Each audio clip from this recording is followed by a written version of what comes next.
Bienvenidos a F Salud Conecta con el doctor José Carlos Marín Gabriel, especialista en aparato digestivo del Hospital 12 de Octubre de Madrid y director científico del Instituto Clínico del Aparato Digestivo ICADIG. Hoy hablaremos de los cánceres precoces en el tubo digestivo. Doctor Marín, ¿por qué es tan importante detectar a tiempo este tipo de tumores? Pues verá, en el fondo, lo más importante para el pronóstico de un tumor es lo que los médicos llamamos el estadio, es decir, cómo de avanzada está esa lesión cuando la detectamos. Y lógicamente, cuanto menos avanzada esté, el tumor es más precoz y por tanto tiene un mejor pronóstico. En el tubo digestivo, que tiene varias capas, imagínense, es como las capas de una cebolla. Si uno tiene un daño en las capas de la cebolla más superficiales, pues bueno, podemos extirpar esa parte y el resto lo podemos utilizar. Cuando el daño es más profundo, no podemos hacer esto. Pues lo mismo sucede en el aparato digestivo. Tiene múltiples capas, como las de una cebolla, y cuando la afectación por un tumor es la más superficial posible, y llamamos superficial cuando afecta o bien la mucosa o bien la capa submucosa, que es la que está justo debajo de la anterior, de la mucosa, pues esas lesiones tienen pocas probabilidades de tener invasiones fuera de ese órgano en el que asientan, sea el esófago, el estómago, el colon, el órgano del tubo digestivo que sea. ¿Por qué? Porque las células, cuanto más tienden a profundizar cuando es un cáncer, es una lesión maligna, van a continuación a los ganglios linfáticos que hay en la propia pared, en esa estructura de capas del tubo digestivo. Cuando se meten en los ganglios de la pared, lo siguiente que hacen es que se van a los ganglios que hay fuera del órgano, pero muy cerquita, los ganglios alrededor del colon, alrededor del estómago, alrededor del esófago, y desde esos ganglios ya pueden ir a cualquier otro órgano. En el tubo digestivo lo más normal, a donde van las metástasis, que es así como las llamamos, es al hígado. Por ejemplo, en pantalla podemos ver ahora una lesión en el colon, lo que llamamos un tumor superficial no granular pseudodeprimido, y estamos evaluando la zona central de esa lesión, la zona deprimida, que es la que tiene más riesgo de que haya células con más potencial maligno. Por tanto, un tumor precoz es fundamental detectarlo porque vamos a encontrar células que ya son malignas, pero son tan superficiales que no han tenido la opción de llegar a los ganglios linfáticos y por tanto van a estar solo en esa zona localmente y se pueden extirpar por diferentes técnicas endoscópicas. Doctor, nos habla de la capa mucosa y submucosa, pero ¿cómo es posible extirpar estas capas que recubren el tubo digestivo sin afectar al resto del órgano?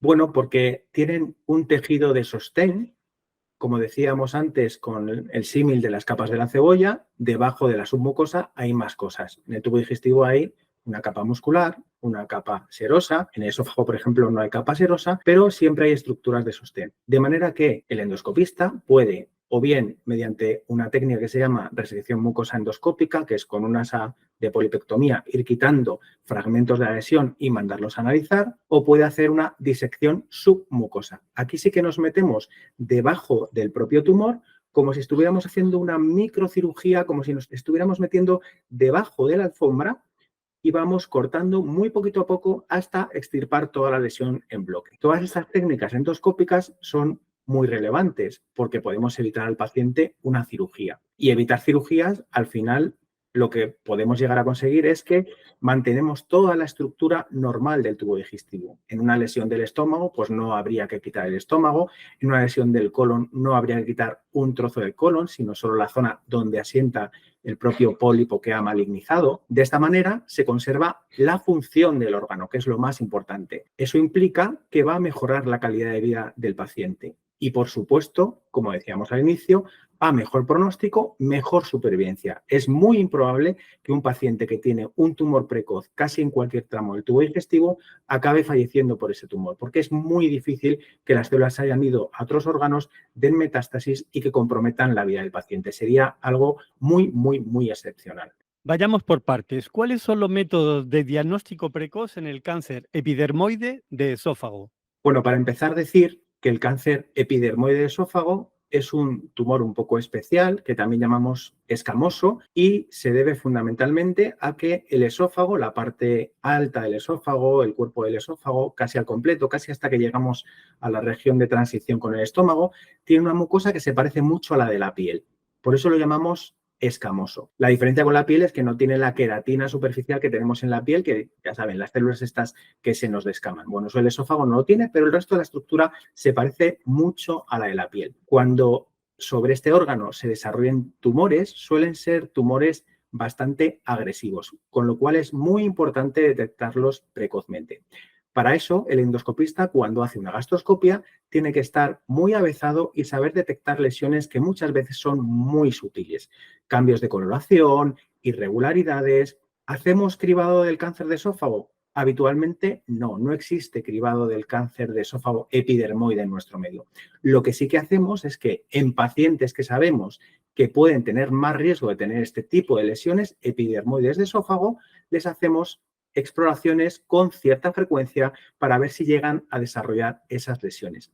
¿De qué tipo de pacientes estamos hablando? Estamos hablando de pacientes que o son muy fumadores o tienen importantes problemas de alcoholismo o tienen antecedentes de tumores de cabeza y de cuello que sabemos que están asociados a este tipo de lesiones.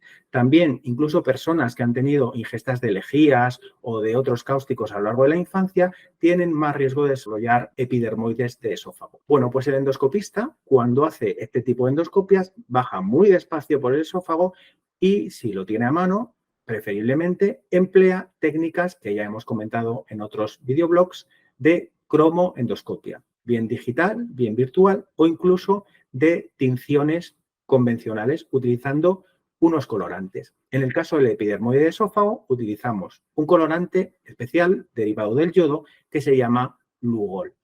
El Lugol, ¿qué es lo que hace? Nos permite ver los tumores muy bien delimitados como manchas amarillentas o rosadas dentro de la mucosa del esófago, con lo cual resaltan mucho a la vista del endoscopista. ¿Qué hacemos después con estos tumores epidermoides de esófago? Siempre que sean precoces, y esto lo podemos saber utilizando otra técnica que ya hemos comentado, la magnificación. ¿Recuerdan? Aquel tipo de lupa que teníamos en la punta del endoscopio nos permite ver muy nítidamente los vasos que hay en la lesión. Y en función de cómo distorsionados estén esos vasos sanguíneos que hay muy superficiales en la lesión, el endoscopista puede precisar muy bien si esa lesión es muy precoz y es susceptible de hacer un tratamiento por endoscopia o si ya es más invasiva y va a necesitar otros tipos de tratamientos mucho más complejos. ¿Qué tipo de tratamiento endoscópico empleamos en este tipo de lesiones en los epidermoides de esófago?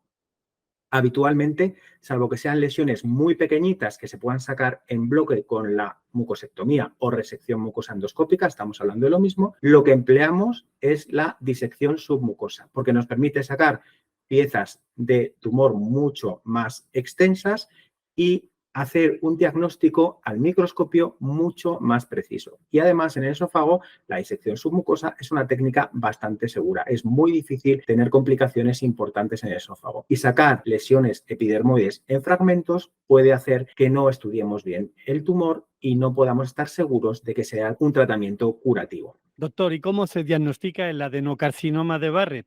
Como recuerdo, y aunque ya lo comentamos cuando vimos el blog de reflujo, el esófago de Barrett es un cambio en la mucosa del esófago, de la parte final, de la que está muy cerquita ya del estómago, donde las células se convierten en células parecidas a las del intestino delgado y ya saben, el camino que ya conocemos. Esófago de Barrett, metaplasia intestinal, displasia de alto grado, cáncer. En estos pacientes con esófago de Barrett, les tenemos que hacer endoscopias de vigilancia cada cierto tiempo. No hace falta que sean la mayor parte de las veces muy frecuentes, pero si un paciente no ha tenido nunca displasia, háganse la idea, cada 3-5 años. ¿Qué hacemos en esas endoscopias? De nuevo, mirar con mucho detalle. Endoscopios los mejores posibles, con magnificación si es posible y desde luego siempre con alta definición, para buscar el qué. Lesiones irregulares, cambios en la coloración de la mucosa que nos hagan sospechar que sobre ese esófago de Barrett hay áreas de displasia o de cáncer precoz. ¿Utilizamos alguna tinción especial en el esófago de Barrett? Podemos utilizarla. El ácido acético, el vinagre que todos ustedes tienen por casa, a concentraciones reducidas del 2%, lo empleamos y podemos ver cómo todo el esófago de Barrett normal se tiñe de blanco. Y ahí es donde está el truco, porque las lesiones precoces, los tumores precoces o las displasias lavan, que llamamos nosotros, muy rápido el ácido acético. Es decir, eso que se ha quedado blanco, enseguida vuelve a su color rojo original. Y es en esa zona donde el endoscopista va a poner toda su atención para definir si está ante un adenocarcinoma precoz en un esófago de Barrett y le va a poder plantear al paciente opciones no invasivas de tratamiento endoscópico. ¿Cuáles? Las mismas de las que estamos hablando todo el tiempo. La resección mucosa endoscópica, si es una lesión pequeñita o si es una lesión un poquito más extensa, pero no pensamos que vaya a tener invasión en la capa submucosa, podemos hacer resecciones en fragmentos con una técnica de resección mucosa, habitualmente con bandas, que llamamos. Una especie de ligadura y luego cortamos por debajo de esa ligadura que ponemos. Y la otra técnica, cuando sospechamos lesiones que puedan tener ya invasión un poquito más profunda, pero que pensamos que podemos curarlas endoscópicamente, lo que hacemos es una disección submucosa endoscópica. Ya sabe, todo alrededor, resecamos la lesión, nos metemos debajo y vamos muy poquito a poco haciendo como una especie de microcirugía, pero esta vez para un adenocarcinoma precoz en un esófago de Barrett. Doctor Marín, en el anterior videoblog hablamos de cáncer de estómago, pero ¿cómo es su diagnóstico precoz? De hecho, la palabra cáncer precoz viene originalmente del cáncer gástrico precoz. Se definieron ese tipo de lesiones como aquellas que tenían invasión en la capa mucosa o en la submucosa, independientemente si había ganglios linfáticos afectos o no en la pared del estómago, en la pared cercana al estómago. ¿Por qué tenía interés hacer este tipo de disquisición? Porque se veía que en estas situaciones la probabilidad de que el paciente mantuviera una supervivencia muy prolongada, es decir, que tuviera muy buen pronóstico, era muy buena. De esta manera surgió el concepto, como digo, de cáncer gástrico precoz. ¿Y de dónde viene? Pues de nuestros amigos los asiáticos, básicamente de Japón, donde tienen un programa de prevención de cribado de cáncer gástrico. ¿Por qué ellos lo tienen y nosotros no? Porque tienen muchísimo más riesgo de cáncer gástrico la población japonesa que la nuestra. Nosotros ya comentamos que somos un país de bajo riesgo de cáncer gástrico. Aún así, hacemos vigilancia de lesiones que pueden llegar a padecer los pacientes de tumores precoces del estómago en algunos pacientes concretos que tienen factores de riesgo. ¿Qué factores de riesgo son esos? También los hemos comentado ya en videoblogs anteriores. Pacientes que tienen metaplasia intestinal extensa, antecedentes familiares de cáncer gástrico y displasias. En estos pacientes vamos a mirar de nuevo el estómago con mucho detalle, con mucho cariño. Hay que hacer exploraciones con endoscopios dedicados de alta definición y estar muy pendientes de nuevo, como en cualquier parte del tramo digestivo, de áreas donde la mucosa sea extraña, donde tenga cambios de coloración, donde tenga irregularidades. En ese tipo de puntos, el endoscopista se va a fijar y va a buscar básicamente dos cosas. Uno, que vea una zona de demarcación, una especie de área donde la mucosa es claramente diferente al resto de la mucosa circundante. Y dos, que en esa zona, y ya utilizando estos endoscopios especiales de lupa, de magnificación, pueda haber alteraciones o bien en la arquitectura de las glándulas, si son muy irregulares, si son muy feas, si son muy diferentes a las del estómago normal, y en los vasos, lo mismo, si son muy irregulares, muy diferentes a los de la mucosa gástrica normal. Cuando esas dos situaciones se dan, hay un área demarcada y la zona central tiene cambios en su patrón de glándulas y de vasos, hay que pensar que estamos ante un cáncer gástrico precoz. En el estómago empleamos poco la resección mucosa endoscópica. Nos pasa como con los epidermoides de esófago. ¿Por qué? Porque la disección submucosa, que aunque teóricamente es algo más compleja, no lo es tanto en el estómago. Las capas son muy gruesas y es muy difícil tener complicaciones con los pacientes haciendo ese tipo de técnicas. Y la mayor parte de las veces conseguimos tratamientos curativos que al paciente le pueden evitar una cirugía que lo que va a hacer es extirpar un trozo de estómago y va a reducir con toda probabilidad la calidad de vida después de ese procedimiento quirúrgico. De manera que la endoscopia es ahora mismo pues la herramienta fundamental para tratar a pacientes con cánceres gástricos precoces.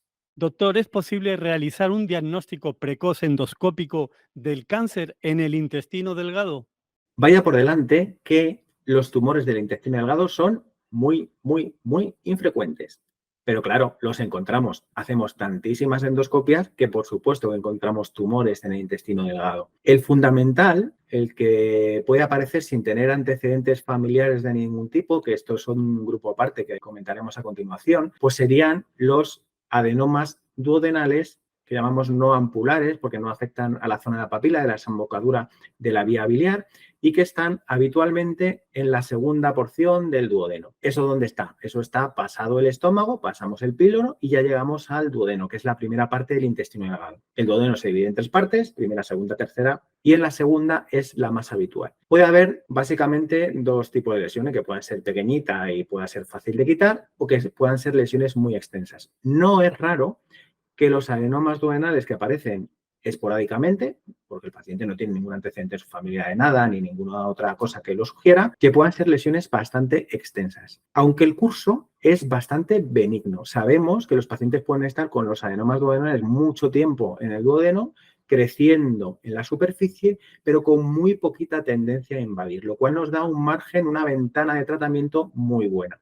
También tienen una parte mala, no tan positiva, y es que son lesiones muchas veces difíciles de extirpar.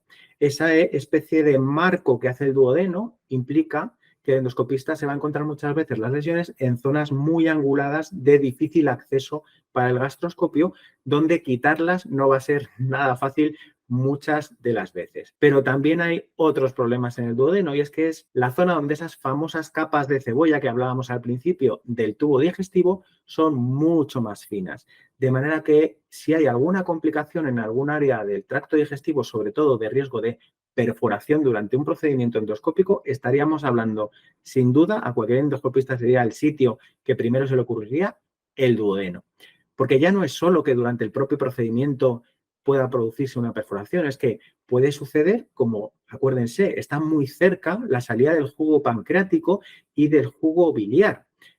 Ese tipo de jugo lleva unas sustancias, unas enzimas que digieren las proteínas. Digieren las proteínas que consumimos, claro, pero también las de nuestra pared del intestino delgado. De manera que es más probable, afortunadamente no pasa muy frecuente, pero puede pasar con más facilidad que en otras zonas, que los pacientes que les quitamos adenomas duodenales puedan tener perforaciones tardías después de un procedimiento endoscópico, porque después va a caer ahí el jugo pancreático y el jugo biliar sobre una zona que está ulcerada. Estos serían los adenomas duodenales esporádicos, pero luego tenemos pacientes que pueden tener problemas hereditarios que aumentan su riesgo de tener adenomas en el duodeno, pólipos en el duodeno. Esto es típico de los pacientes que tienen una enfermedad genética que se llama poliposis adenomatosa familiar. En la poliposis adenomatosa familiar es muy importante vigilar muy de vez en cuando el duodeno para ver que no aparezcan este tipo de lesiones. Aquí no va a aparecer habitualmente solo una lesión, van a aparecer múltiples lesiones y a veces son tan poco manejables endoscópicamente que el paciente acaba necesitando una intervención quirúrgica. ¿Y qué pasa con el resto del intestino delgado? Porque claro, estamos hablando de una parte pequeñita, de unos pocos centímetros, pero es que el intestino delgado tiene casi 5 metros. Como se podrán imaginar, esto es mucho más difícil de diagnosticar. Aquí sí que necesitamos técnicas muy específicas que van a ver otras zonas del intestino delgado y las empleamos únicamente en pacientes que tienen un riesgo muy específico para tener este tipo de lesiones. ¿Qué pacientes son estos? Habitualmente, de nuevo, familias que tienen formas hereditarias de cáncer que predispone a tumores en otras áreas del intestino delgado que no solo sean el duodeno. ¿En quién estamos pensando? En pacientes con síndrome de Lynch fundamentalmente y en pacientes con lo que llamamos un síndrome de Peutz-Jeghers, que lo que tienen son múltiples pólipos de tipo amartoma, no son los adenomas que estamos hablando la mayor parte de las veces, son amartomas que aparecen en diferentes puntos del tubo digestivo. ¿Qué técnicas utilizamos? Aquí ya no llega un gastroscopio. Bueno, pues utilizamos técnicas como técnicas radiológicas. Hay tipos de resonancias magnéticas que nos permiten ver el tubo digestivo, el intestino delgado muy bien. La enteroresonancia magnética. Y luego también tenemos técnicas endoscópicas. A muchos de ustedes les puede sonar la cápsula endoscópica. Pues la cápsula, el paciente se traga una camarita y la camarita va sola por todo el tubo digestivo, por el intestino delgado fundamentalmente, y nos va a permitir ver esos pólipos, esas posibles lesiones del tubo digestivo delgado. ¿Qué más cosas podemos utilizar? La enteroscopia, pero habitualmente la utilizamos en pacientes que ya hemos visto algo o bien en una enteroresonancia o bien en una cápsula endoscópica. En la enteroscopia, pues el endoscopista va a tener un tubo mucho más largo con 1 o 2 balones que le permiten irse propulsando por áreas mucho más extensas del tracto digestivo, de prácticamente todo el intestino delgado, y ahí puede extirpar lesiones también que puedan ser precoces. Pero como digo, son técnicas relativamente poco frecuentes porque son tumores pues muy raros. Doctor, explíquenos ahora el diagnóstico precoz del cáncer colorectal. Vamos viajando por todo el tubo digestivo y llegamos a una zona en la que sí que existe un cribado poblacional. El screening o cribado se trata de intentar detectar cánceres de forma precoz en población sana. ¿Por qué hacemos cribado de cáncer de colon y no lo hacemos en nuestro país de estómago o de esófago? Porque es muchísimo más frecuente. Esto ya lo comentamos también en vídeos anteriores. Prácticamente estamos hablando casi el tumor número 1 en nuestro país. De manera que presten mucha atención a cuando les llegue una cartita o una llamada de teléfono y les planteen hacerse la sangre oculta en heces, la prueba de cribado habitualmente estándar en nuestro medio, y si les sale positivo, háganse una colonoscopia, porque eso sí que nos permite detectar lesiones precoces del colon, que son las más frecuentes de todas y que podemos ver y podemos tratar muchas veces endoscópicamente. No solo que nos permita detectar los cánceres en las etapas más iniciales, cuando ya son lesiones incluso invasivas, sino que podamos detectar pólipos que están empezando a malignizar y que, de nuevo, los endoscopistas pueden tratar, podemos tratar sin tener que hacer una resección quirúrgica de la zona muchas de las veces. ¿Qué es lo que va buscando el endoscopista en un pólipo que le sugiera que pueda ser un cáncer precoz? Esto ya les va a sonar. Irregularidades. Irregularidades en el color, en la forma de la lesión y sobre todo que vea áreas deprimidas que siempre sugieren que podemos estar hablando de una lesión con mayor potencial de haber llegado ya a la capa submucosa, que es esa nuestra frontera. En el cáncer precoz estamos hablando de lesiones que afectan, como decíamos, a la capa mucosa y a la submucosa. Lo que sea más profundo que eso, ahí el endoscopista ya no va a poder llegar porque produciríamos perforaciones y ya nos cargaríamos ese tejido de sostén que hay debajo, pero estaríamos hablando aquí, eso sí, de lesiones que sí son susceptibles de tratamiento por endoscopia. ¿Qué tratamientos utilizamos? No somos nada originales. La mucosectomía o resección mucosa endoscópica y la disección submucosa endoscópica. Son los fundamentales. Hay alguno más, pero les contamos los fundamentales. En la resección mucosa endoscópica, lesiones muy extensas, podemos extirparlas con un asa de polipectomía a cachitos cuando tienen bajo riesgo de que las células estén entrando en capas más profundas. Estoy pensando, por ejemplo, en la típica lesión con múltiples nódulos muy homogéneos, todos iguales, que se pueden quitar aunque sean muy extensas en esos fragmentos. Y luego la disección submucosa, la microcirugía en la que nos metemos debajo de la lesión, que lo hacemos con el propio endoscopio con unos bisturís muy finitos y nos vamos metiendo ahí debajo hasta extirpar la lesión en bloque. En el colon, la disección submucosa también puede tener un poquito más de problemas que la mucosectomía o la resección mucosa convencional. ¿Qué tipo de problemas? Los de siempre, sangrados y algo más de probabilidad de perforación. ¿Es mucho? Estaríamos hablando de alrededor de entre un 5 y un 15%, que no es exagerado, pero es algo más que cuando hacemos resecciones a cachitos. Pero claro, ¿por qué hacemos la disección submucosa? Pues porque en casos concretos donde tenemos más sospecha de que su pólipo pueda tener células en capas más profundas, es muy importante que el patólogo en esas situaciones pueda ver en qué punto exacto está la zona de invasión, porque eso es lo que nos va a definir si el tratamiento que hemos hecho por endoscopia ha sido curativo o si por el contrario tenemos que ofrecer al paciente después de incluso el tratamiento algún tipo de actuación adicional como una cirugía. En la disección submucosa podemos extirpar toda la lesión en bloque y se mira perfectamente al microscopio y podemos definir muy bien el riesgo para el paciente. Pero como digo, como tiene un poquito más de riesgo que las resecciones en fragmentos, pues apuramos un poco más en qué tipo de pacientes de verdad se van a poder beneficiar de esta técnica. Doctor Marín, durante toda esta entrevista ha puesto el foco en la resección mucosa y la disección submucosa. ¿Cómo se beneficia a los pacientes con estas técnicas endoscópicas?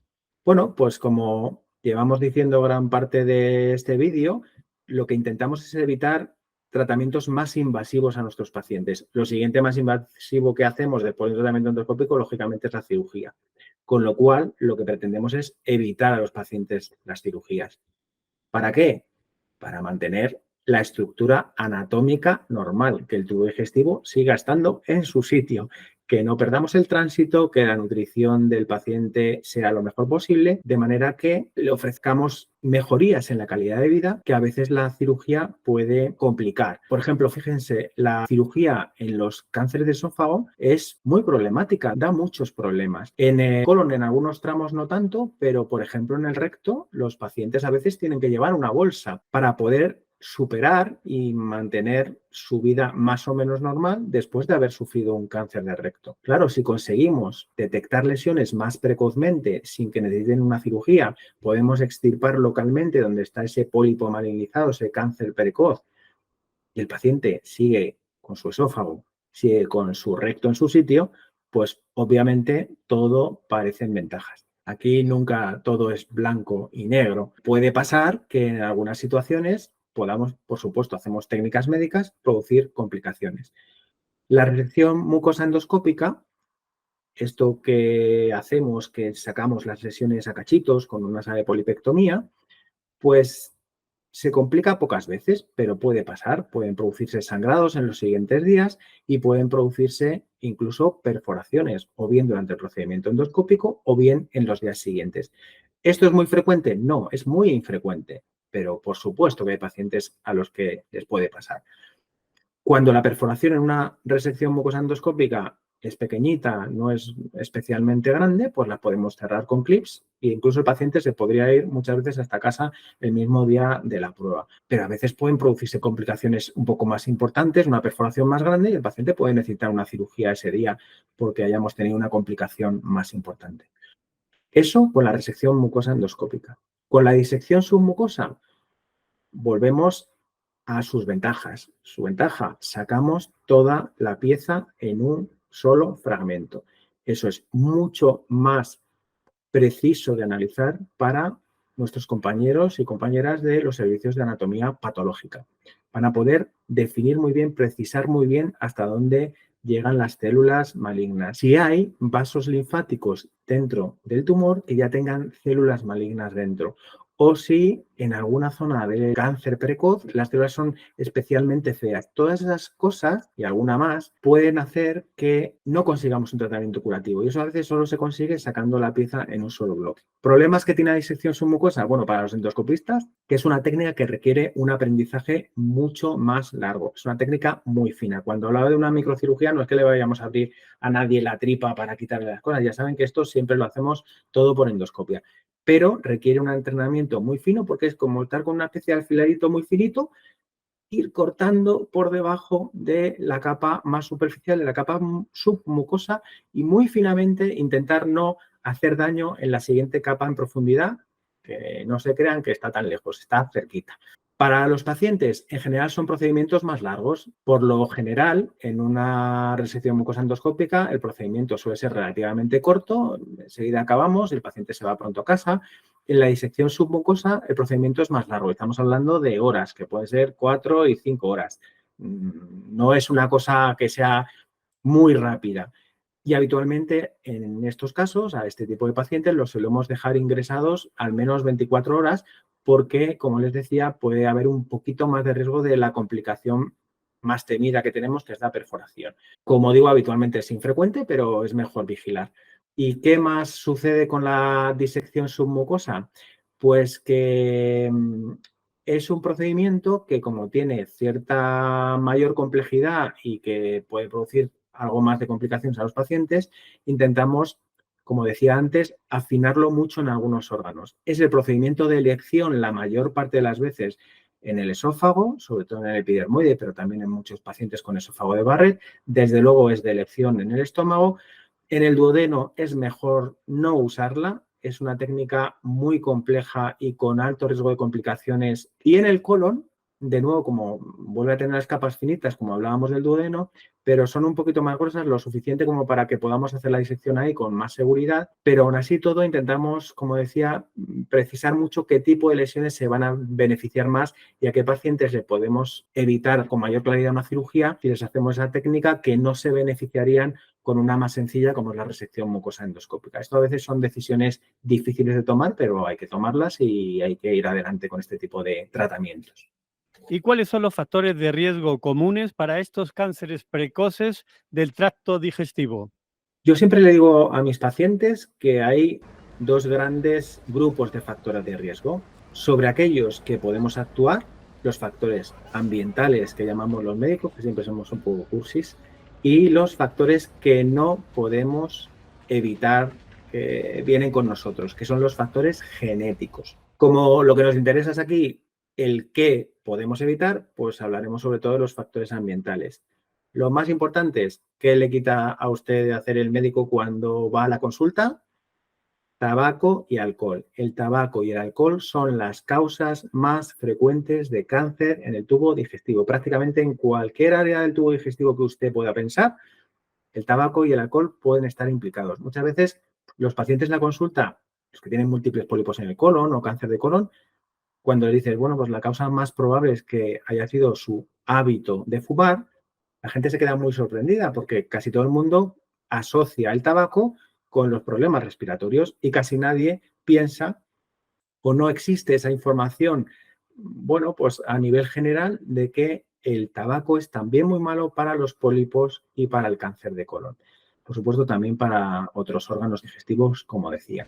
Una dieta sana, una dieta rica en frutas y verduras, rica en fibra, porque eso es un seguro de salud. Ejercicio regular. Hacer ejercicio se sabe que previene la aparición de cánceres del tubo digestivo. En localizaciones concretas, bueno, en el último videoblog hablamos de la infección por Helicobacter pylori y las lesiones pretumorales que pueden aparecer en el estómago. Bueno, pues ahí tenemos el Helicobacter pylori, es una bacteria que puede inducir cáncer de estómago y que podemos tratar con tratamientos antibióticos. Más factores ambientales. La obesidad es un problema para cualquier cosa, pero también produce aumento del riesgo de tumores digestivos. En especial, volvemos al cáncer de colon. Parece que los pacientes con sobrepeso desarrollan pues, un metabolismo un poquito alterado del azúcar en la sangre y eso predispone a que las células crezcan con mayor facilidad y, bueno, como decimos nosotros, se hagan inmortales, que es lo que hace que se genere un cáncer. Esto en cuanto a factores ambientales. Factores genéticos, aquí no podemos hacer grandes cosas en cuanto a prevención, o sea, no hay una pastilla mágica ni una vacuna por ahora que podamos administrar a los pacientes que tienen un problema hereditario, genético, para que no desarrollen tumores. ¿Qué podemos ofrecerles? Vigilancia, vigilancia. En estos pacientes lo que hay que hacer es sus gastroscopias de control cuando les toque, sus colonoscopias de control, otras técnicas de cribado de otros tumores que puedan aparecer en otros órganos, pero a día de hoy es lo único que podemos plantear. Tabaco y alcohol, sobre todo, tienen que ir fuera de nuestra vida diaria. Doctor, ¿qué recomendaciones puede dar a los pacientes para la detección precoz de estos cánceres? Fundamental.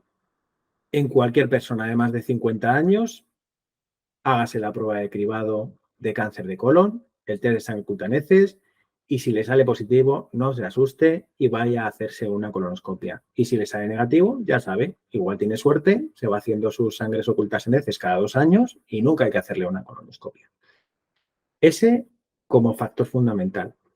Los otros, pues en pacientes que tienen factores predisponentes, que se hagan su vigilancia. ¿Cuál es la vigilancia? En pacientes con probabilidades de tener un cáncer, por ejemplo, epidermoide de esófago, pues estar pendientes de hacerse sus gastroscopias si ha tenido ingesta de lejía o de otros cáusticos en la infancia, si ha tenido tumores en la cabeza o en el cuello, o si padece una acialasia, un trastorno motor del esófago. Estas son algunas de las cosas que hay que vigilar. Estaba pensando también en la gastroscopia que tiene un esófago de Barrett, vigílense, en especial si tienen displasia, hay que estar mucho más pendiente y las gastroscopias van a ser más frecuentes. En el estómago, pacientes con lesiones precancerosas. preneoplásicas que llamamos. También muy importante, lo que no hemos hablado en este blog, es de los pacientes que tienen una enfermedad inflamatoria intestinal, porque los pacientes con enfermedad de Crohn y colitis ulcerosa también tienen más riesgo de desarrollar cáncer gástrico y de vez en cuando su especialista, el médico que le lleve su problema de enfermedad inflamatoria intestinal,